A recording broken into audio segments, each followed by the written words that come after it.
আগামীকালকে থেকে যেহেতু রোজা শুরু, তাই ভাবছিলাম যে যতটুকু পারি গুছিয়ে রাখি। রোজার সময় তো অনেক ক্লান্তি লাগে, আর ছোট বাচ্চা নিয়ে একা সংসার করা সবকিছু মিলিয়ে অনেক হাঁপিয়ে উঠতে হয়। আর আপনাদের ভাইয়ারও শুক্রবার শনিবার ছাড়া তেমন কোনো সুযোগ নেই বাজার করার, তাই বললাম যে বেশি করে বাজার করে নিয়ে আসো। আর মাসের প্রথমের দিকে আমাদের সারা মাসের বাজার করে নিয়ে আসে। এদিকে আমার ছোট সোনাটা বাবার বাজার করা দেখে সেও নাকি তার বাইক নিয়ে বাজার করে নিয়ে আসছে। আমার সন্তানটাই আমার জীবনের সবচেয়ে বড় পাওয়া। একটা মিনিটও মন খারাপ করে থাকলে সে এত কষ্ট পায় আমার জন্য। আসসালামু আলাইকুম, কি অবস্থা? সবাই কেমন আছেন? সবার কি রোজার প্রস্তুতি শেষ নাকি শুরু? আমি কিন্তু এখনো শেষ করতে পারিনি। আজকে আপনাদের ভাইয়াকে দিয়ে অনেকগুলো বাজার করে নিয়ে এসেছি। কাঁচা বাজার, পেঁয়াজ, আলু, মাছ সবকিছু একবারে কিনে নিয়ে এসেছি। আর আপনাদের ভাইয়াকে বাজারে পাঠিয়ে আমার কোনোই শান্তি নেই। একটা বললে দুইটা নিয়ে চলে আসবে। অনেকগুলো পেঁয়াজ আর আলু কিনে নিয়ে এসেছে। রোজার সময় সবচেয়ে বেশি লাগে পেঁয়াজ। আর আমি তাকে বলেছিলাম ছেলের জন্য একটা পাঙ্গাস মাছ নিয়ে আসতে, আর আমাদের জন্য একরকম। তো সে 4 রকমের মাছ কিনে নিয়ে এসেছে। এখন এই মাছগুলো কাটতে কাটতে আমার জীবন শেষ।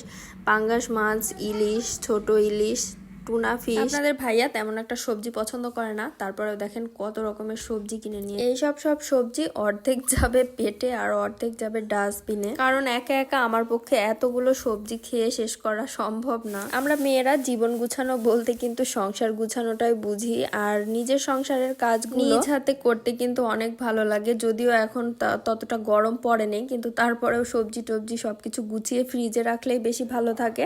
তাই আমি বরাবরের মতো বাজার করে নিয়ে আসার সাথে সাথেই সমস্ত সবজি প্যাকেট করে ফ্রিজে উঠিয়ে রাখি। সবচেয়ে বেশি বিরক্ত লাগে মাছ কাটতে, কিন্তু নিজের সংসার হওয়ার পরে এখন মাছ কাটাকেও আনন্দের সাথেই করতে হয়। আমার মতো আর কে কে আছেন এই মোটা মোটা সিম খেতে অনেক ভালো লাগে? আমার তো সিমের বিচি খেতে অনেক ভালো লাগে। মরিচগুলোকে এইভাবে বোটা ফেলে ফ্রিজে রাখলে অনেক দিন ভালো থাকে। এতগুলো মাছ একা একা কাটতে এখন আমার জানটা প্রায় বের হয়ে যাবে। যদিও আমি সবগুলো মাছ কাটিনি, টুনা ফিশ আর ইলিশগুলো এমনি গোটা গোটাই রেখেছিলাম ফ্রিজে, আর বাকি সব মাছগুলো কেটে এইভাবে ছোট ছোট প্যাকেট করে আমি ফ্রিজে রেখে দিব। প্রতি মাসে আপনাদের ভাইয়া থেকে আমি সংসারের টুকটাক একটা দুইটা জিনিস কিনে নিই। এই মাসে তাকে বলেছিলাম যে আমাকে একটা স্টিলের কড়াই কিনে দিতে, যেহেতু আমি ইন্ডাকশনে রান্না করি।